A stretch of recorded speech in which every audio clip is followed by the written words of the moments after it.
प्रणाम, बिहार तक देख रहे हैं आप और मैं हूं मानसी। असदुद्दीन ओवैसी की पार्टी AIMIM ने बिहार विधानसभा चुनावों में बेहतरीन प्रदर्शन करते हुए 5 सीटें जीती हैं और सीमांचल में खुद को और मजबूत किया। और अब मैं आपको उन 5 सीटों के बारे में बता देती हूं जहां ओवैसी ने जीत हासिल की है। तो उन 5 सीटों में सबसे पहला नाम है अमौर का, जहां पर AIMIM के अख्तरुल इमाम ने सबा जफर जो कि JDU से थे उन्हें हराया है। बहादुरगंज में मोहम्मद अंजर नियामी ने लखन लाल पंडित जो कि VIP के प्रत्याशी थे उन्हें हराया है। बायसी से सईद रखनुद्दीन अहमद उन्होंने BJP के विनोद कुमार को हराया है।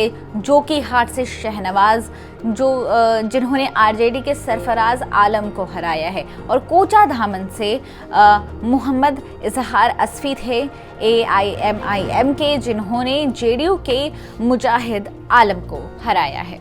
तो ये वो तमाम सीटें थी जहां ओवैसी कामयाब हुए। जीत के बाद वोट कटवा वाले सवाल पर ओवैसी ने कहा कि वो बिहार की जीत के बाद अब बंगाल और यूपी में भी चुनाव लड़ेंगे और उन्हें चुनाव लड़ने के लिए किसी से पूछने की कोई जरूरत नहीं। देखिए, मध्य प्रदेश में तो मैं नहीं लड़ा।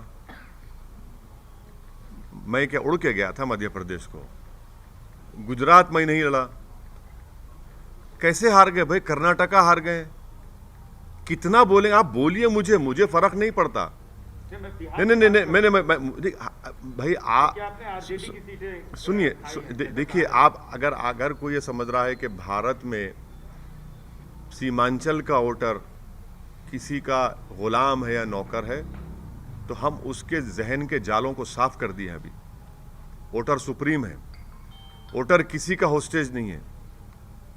जो किसी को पसंद करेगा उसको वोट देगा। अगर कोई ये कहता है कि तुम क्यों लड़े, अरे मैं लड़ूंगा भाई। बंगाल लड़ूंगा, यूपी लड़ूंगा, भारत का हर इलेक्शन लड़ूंगा। मुझे क्या पूछना पड़ेगा किसी से मैं लड़ूं या ना लड़ूं? आपको बता दें कि बिहार में AIMIM की वो मिली 5 सीटों पर जीत का जश्न सिर्फ बिहार में ही नहीं, हैदराबाद में भी पार्टी कार्यकर्ता मनाने में लगे हुए थे। तेलंगाना और महाराष्ट्र के बाद AIMIM बिहार में अपना राजनीतिक आधार जमाने में कामयाब रही है। बिहार में AIMIM की जीत के लिए असदुद्दीन ओवैसी ने कुल 65 रैलियां की, जिनमें से करीब 50 रैलियां आखिरी चरण के सीमांचल के इलाके में थी।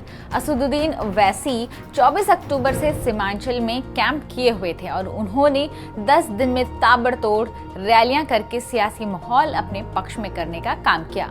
ओवैसी ने पहली बार ईद मिलादुन नबी का त्यौहार जो है वो हैदराबाद में की जगह पे बिहार में मनाया। सीमांचल के इलाके में उन्होंने CAA NRC जैसे मुद्दे को हवा देकर मुस्लिमों की नब्ज पकड़ रखी थी, क्योंकि BJP नेता लगातार घुसपैठ का मुद्दा उठा रहे थे, जबकि महागठबंधन के नेताओं ने इस पर चुप्पी साध रखी थी। यही वजह रही कि सीमांचल के मुसलमानों की पहली पसंद AIMIM बन गई।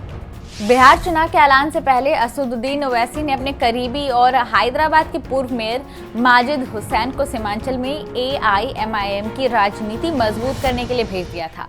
माजिद हुसैन पिछले 2 महीने तक सीमांचल में रहे और पार्टी के संगठन से लेकर जिताऊ उम्मीदवार की तलाश करने का भी उन्होंने काम किया। माजिद हुसैन को ओवैसी का कान, नाक और आंख भी कहा जाता है।